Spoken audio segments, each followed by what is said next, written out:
Good morning, good afternoon, good evening, LinkedIn, wherever you are in the world. Welcome to HubSpot Setup Secrets, What Pros Do First.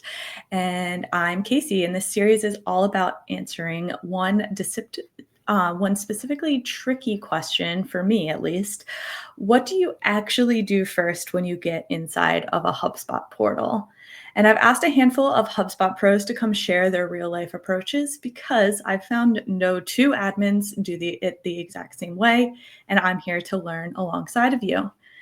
This series is part of a bigger project that I'm working on, a program that I'm launching on May 5th. It's called 30 Days of HubSpot, where I'll walk through all the core tools, tips, and tricks based on what people really need to know, use every day in the platform. So these combos will help shape that roadmap, and I hope they help you too. Today, I have with me my friend Reilly. Thank you so much, Reilly, for joining me this morning. How are you doing? I'm doing well. Awesome. It's a good morning. Well, I'm so glad that you joined me. I usually like to start with is asking the pros that I talk to why this question is so difficult. What is so difficult about answering what do you do when you get inside a portal? Well, it can be daunting because I've seen HubSpots that are like brand new and they have just a few workflows and like a handful of contacts all the way up to like 20,000 marketing contacts and systems in place, and you have no clue what those systems are doing. It can be a lot. Yeah, and I find it to be hard either way. Like, it's hard when there's nothing because you're kind of like, I don't know where to start. But it's also hard if there's a ton going on because you're like, what's important here? There's so much going on, and it can be hard either way. So it can be really And tricky. what are the goals? What are you going to achieve? Yeah, exactly.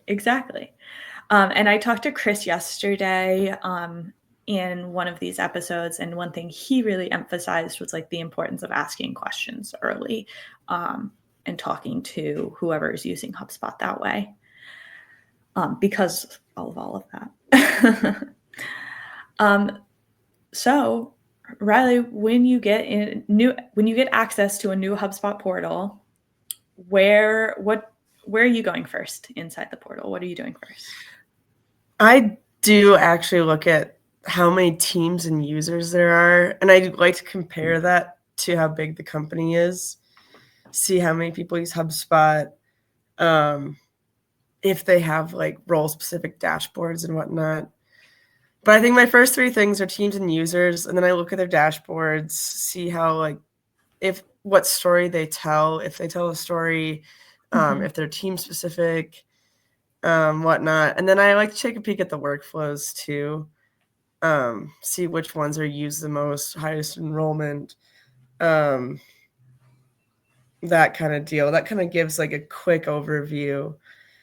And then integrations for sure too. I like to see where their data comes from, what other systems they're using. Do they use Salesforce, lead gen, like what's pouring data into their HubSpot. It's kind of take a peek around all those things off the bat. Yeah. And when you're looking at those, I know with like workflows, you look at the recent enrollments. I'm guessing the 7 days, who's been enrolled in the last 7 days, or total enrollments. Yes, just the ones that are used the most. Like, do they use workflows like for marketing emails mainly, or like are the lifecycle stages in place, lead routing, that kind of thing. I just like to see like which ones, like the main usage for their workflows. And then for users and dashboards, like users, you can see logins, and then dashboards, I think it's like last viewed. Is that a report? I forget if that's on reports or dashboards or both. Yeah, I want to say reports and which dashboard it's on. But yeah, I like to see like users too, so you can see the last time they logged in. A lot of times there's like a few users that just haven't logged in a while. Mhm. Some people, I don't know, I just like to see how useful HubSpot is like for the company, or how like primary it is. Yeah, so it sounds like you're looking for two things in those places, essentially, like you said, how much it's being used. You mentioned like comparing the number of users to the size of the company. I think that's a very interesting and telling.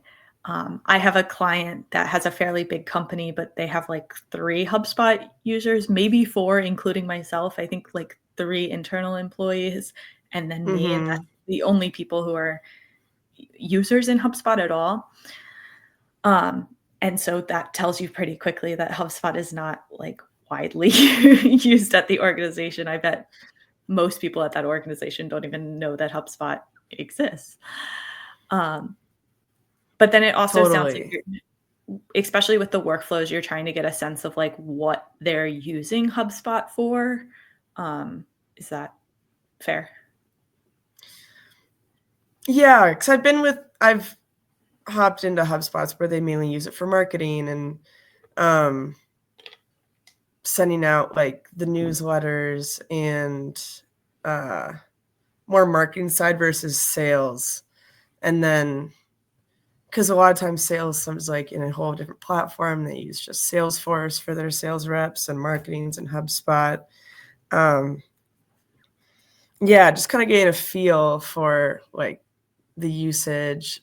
And then I've had people that every team member is in HubSpot. They're using Service Hub and sales and marketing. And I just like to get an idea of like how, because HubSpot can be super useful for the whole company, but sometimes it's just used for like only that marketing side, or just like one like object and one like unique object or custom object or something. Mhm. Yeah, so maybe just getting a good like, idea. Mhm. And with all that, Company. are is it a combination of, like, getting yourself comfortable in that specific portal, as well as getting a sense of what their initiatives and goals are likely to be? A little bit of both, I would think.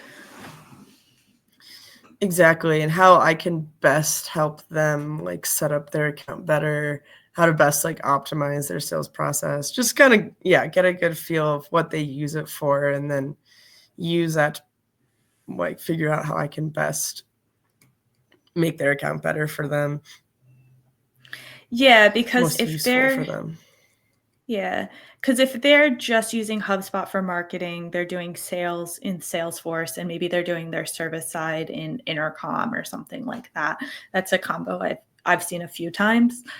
Um, the setup Hmm. and the optimizations look different than if all of that's happening in HubSpot. And Very then I different. And yeah, like, and then that's where the integrations come in too. Like, how do we make the dashboards like easiest for them to read, or like what's the most important data out of um, all the sources of data that we have that might not just be HubSpot. Yeah. And I also think it could be a little bit of a red flag if HubSpot is being used for marketing, not a lot of sales, not a lot of service activities, and there isn't a clear integration for either of those solutions. Like, is the company not doing that? Which happens. Or are they doing it somewhere and Hmm. that's just not talking to HubSpot? Definitely. And then, yeah, figuring out the best way to set that up. But then also is very dependent on like their goals too. Do they want sales to be in HubSpot? How do we set it up best? But yeah, those Yeah. data silos. It's very easy to have like the data silos and not realize it. And then you come in and tell them that it should be like this, and this, and getting everyone to adapt and be on board. And a lot of people, I think, underestimate HubSpot too, and um, how it can be that all-in-one tool. I agree. I feel like there are still a lot of misconceptions about HubSpot, specifically for sales and service roles. HubSpot was at one point a marketing platform. It has grown, and I don't think everyone knows that still. And Definitely. I know I lean marketing, and you lean more towards marketing. So it's easy, I think, for us to see the potential in the sales and service tools because we've used the marketing tools, but that's not always, if that's not what you're expecting HubSpot to be, there can definitely be a disconnect there.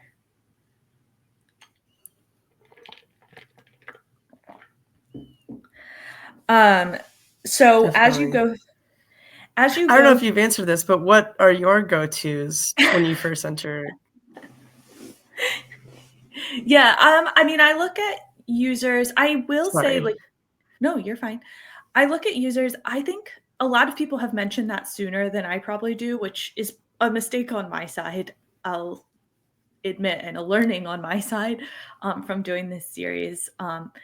When I was talking to Chris yesterday, he was like, it's very easy to go into solution mode. And I definitely do that. I get into a HubSpot and I'm like, let me find the problem. And I like to look at workflows. A lot of times I'll look at the settings, like the domain settings specifically, especially email domain settings, because if that's disconnected, that can be a major problem. So those are some places like I look first. My favorite thing to do is to look at some recently created contacts and see what happened to them. And even myself filling out a test That's a form good one. and seeing what happened. What workflows were triggered, what emails were sent, what properties were filled out, everything like that. It can be really telling as well. Yeah, do So, they get a contact owner off the bat? mhm. How that And works, like round robin. That's a good one. yeah, and I find like ideally you would see that in the workflows, but Frank just snored really loudly. Um, ideally you would find that in the workflows, but sometimes if the naming conventions aren't set up right, or sometimes you have like a crazy workflow. Like I know you just worked on a project a few months ago with me untangling a workflow that was really webbed and stuff like that. And that going into a new HubSpot and seeing that can be really overwhelming, I think, and confusing. And that's part of why I try to simplify workflows when I can. I find it a little harder to do, at least in my role, in an existing workflow. Like I know you and I literally just did this a few months ago, but so it is possible. But I find it hard because when you're part-time, when you're just like a part, like a side part of the team, a lot of times untangling those workflows is very time consuming. A lot of times there's a lot of other factors that have to be considered. So it can be hard to break apart a workflow in a side kind of consulting role. However, when I launch new workflows, I definitely try to make them simple whenever I can. And I favor more workflows with fewer steps in each workflow than larger workflows with more steps. I agree too. It's good for the internal team to scale, like as you add someone new to your HubSpot and as the marketing team and the sales team's growing, you can go in and understand the workflows better. I also err on that side. Yeah, and that's More part. simple, one Yeah, task or one reason for the workflow. yeah.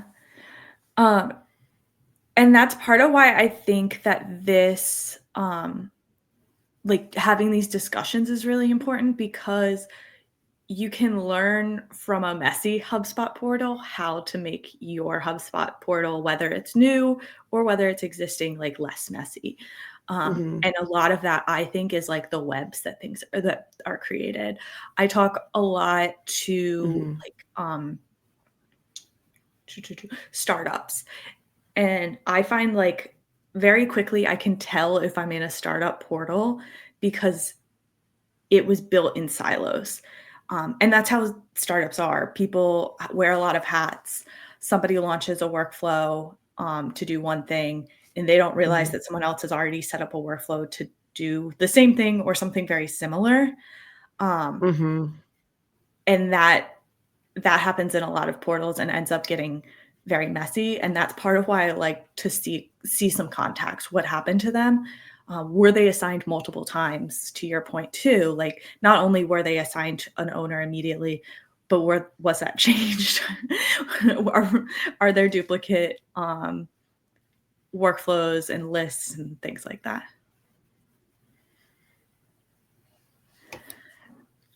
So Yeah, I like the contact one. Yeah, that's my notes.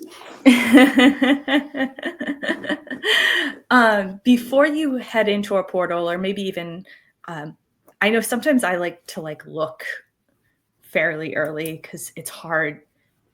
And this is just how my brain works. Sometimes it's hard for my brain to like conceptualize. Like people will talk to me about how their portal's set up, but there's two things that happen with that. One, it's hard for me to conceptualize what that actually means, but Mhm. also sometimes people don't know. Sometimes people don't know how their HubSpot's set up, or Mhm. they think they know, but they, like I said, like especially in startups where people have done multiple things, they might not know that um, something is happening in the background. So I like to start digging in fairly early. But all of that really, the question is, what questions do you start asking your clients early in your HubSpot exploration? That's a good one. Like I things I guess ask. I mean, yeah, no, what things do you ask? I was just Yeah. wondering. Yeah. I mean, I ask like why they bought HubSpot, depending a little bit on how far they are into HubSpot. But if it's fairly new in the last 2-ish years, I'll ask, why? What were they expecting to get out of HubSpot? What do they feel like they've gotten? And then often also like what are they disappointed about? And then the disappointed part is Mhm. usually I'll ask that regardless of when they got HubSpot, because usually if I'm being brought in, there's some problem that they're having.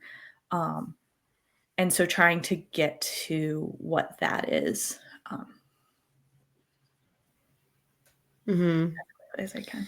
Yeah, I like to ask what, like, an ideal like, what's the main goal of HubSpot, and what is your like, how can it best, like, make your company efficient, like, from your ideas? Um, and I think I've also asked a disappointed one, and a lot of times I get that it's not Salesforce. One of my most recent clients was a startup, and they had just transferred to HubSpot from Salesforce, and I think only upper management wanted to do that, and Mhm, everyone else was really upset about it. But then, mhm, like, creating that buy-in and like, showing that you can customize, like, the mhm. looks, um, and views and whatnot, Yeah, and, and I'm trying to think of other questions I find that a you lot can of just, like, what are your goals and how can I help you yeah. I find that a lot of times you get get that different buy-in? questions too from management versus from the individual users, um, Mhm, and so that's also why I think like consistently people are talking about looking at that user list and who's actually using it. And I think that's why, um, because often I find I'm not getting hired by people who are like using HubSpot. I'm getting hired by someone who doesn't use HubSpot that just is hearing mhm, that HubSpot's not working or believes that HubSpot's not working, whatever, um, or believes there's some problem. but then maybe you talk to the users and they're having either completely different issues than what has been originally described to me, or they're like, that's not a problem. This is how we're like, we've already solved for that this way. What's actually a problem Mm-hmm. is this other thing over here. So Mm-hmm. the more you can talk to, and using that user list is a good way to get to Definitely. those people. Yeah. Definitely. Yeah, I've had a few projects too where they've like built out reports and something different and they want just rebuild those reports in HubSpot. And kind of like we've used all these different other tools, like how can we put it all in one in HubSpot and figure out those goals, what data they need the best and whatnot. And one of the things that can be challenging, like you said with your client who was like moving from Salesforce to HubSpot, are those expectations. HubSpot does not work exactly like Salesforce. And so you do have to like think about things a little differently. But I think getting to that, knowing that the pain point is it's not Salesforce, you can then kind of move on from there. You can say it's not Salesforce, but you No, can customize this in HubSpot. You can do this. You can build reports. It just looks different, and go from there too. exactly. Are there common, like I find when I go into a HubSpot, like I don't know where I'm gonna start finding things. That's why I like to follow a contact. Like I like to see what things are happening. What are the common problem areas in HubSpot that you find? Is it in the properties? Is it workflows? Is it everywhere? Problem areas. I think a lot of times there's workflows running in the background that that's just not realized, and like certain properties are being set or duplicated. I think one thing you mentioned was contact ownership changing, like because of this one, and this one. You don't totally realize which workflows a contact enrolls in based on like which forms and whatnot. That's definitely one. I think sometimes just like the sales process in general, and like a deal gets created right when a contact gets created, and there wasn't any qualification process in there, and it just automatically goes to the reps. I think a lot of times it's like just a disconnect between like marketing qualified and sales qualified, and everything just goes to sales automatically. I think that's a common one. Yeah, I see Yeah, I'm that a trying to lot. think of any like specific things. I know you and I worked recently. Another project we worked on was like a reporting cleanup. We had a client that like had a ton of reports. People had just been creating reports for years in HubSpot, and no one knew where they were and That's a stuff big like one that. too. And that happens. I I think find that one that I happens see a lot. No, okay, you're fine. Go ahead. Yeah, one thing I see a lot is a lot of dashboards and a lot of duplicate dashboards, or like not team specific, but maybe user specific, which isn't always, I think, necessary. But yeah, that's a lot. Like a lot of like repeat reports are not. I really like concise, and I like there being just a few dashboards that like they can be big and have a lot of reports in them, but they tell a story, and as you go through them, it makes sense that we look at this section first and this section second. A lot of times I feel like the dashboards can be free for all for a team, and everyone puts the reports they want to look at.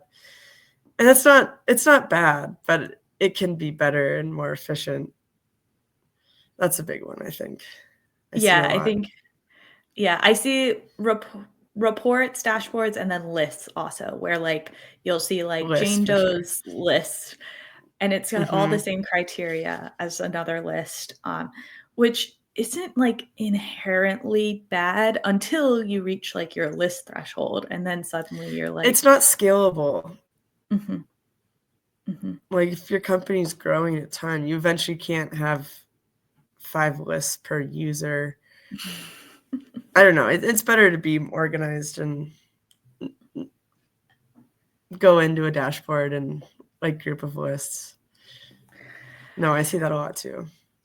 So much of that I think comes down to like training the team on either nomenclatures or like searching for lists or even views. Like I know early in my career I was very guilty of like creating lists when I should have been just like filtering of contact view, because I was just Mhm. trying to get to like how many people fit this criteria, and I didn't need a list for that. I could have done a view, but that's, yeah, somewhere the education kind of comes in, and um, yeah, you improve that over time, obviously, but it takes some learning from the whole team and training. Definitely. Mm, No, I actually like doing like a hands-on like working session with like sales teams and like kind of talking about one topic and then opening up for questions. Because a lot of times there's just little things people don't realize, especially in HubSpot, like, oh, mhm. that filter exists, or I just need to click that one thing, or Yeah, yeah, yeah. It can open up a whole world if you understand it, and the the product gets updates so quickly too that sometimes something wasn't possible yesterday that's possible today. mm-hmm. Just this week, lead views became you could save a lead view, a custom one. And on Tuesday, I was talking to a client who wanted to do that. And I was like, I don't really know how to. I don't know if this is possible. And it wasn't. And then by Wednesday or Thursday, it was. There's new updates every day. That's why I like enjoy tuning into your weekday mornings. You gotta, but you can't, even I miss updates all the time, or like, and I go through each of them, but I still like, it doesn't click, or I don't have an immediate use case. Mm-hmm. Um, so I think it's always important to also, when you're looking at a new portal, think about like, if they have some workarounds that are no longer necessary, that might be um, causing just weight in the portal, basically. All right. Mm-hmm. Any Definitely. final any final thoughts, Riley? Um, no. Ask Do you have final questions, thoughts? check the settings. I'll highlight Definitely. this comment from Cody, who helped Lauren Ryan, who I really love Lauren Ryan's content, and she learned so much just by filming. And that's so true. Like just being involved in the conversations, you can learn a lot about HubSpot. So appreciate everyone listening. Well, that's a wrap on today's HubSpot Setup Secrets. Huge thanks to Reilly for sharing your go-to moves and behind the scenes thinking. If you're watching this and you're thinking, I wish I had a guide for what exactly to focus on inside HubSpot day to day, that's why I'm building my 30 days of HubSpot program, a practical approach designed for people who want to feel confident in the tool without feeling overwhelmed. You can check it out at caseycohub.com/HubSpot. I'm just going to put the link in the comments. I'd love to have you Check join. it out. And if you have any tips of your own or want to be on a future stream, shoot me a DM, and I will see you all next time.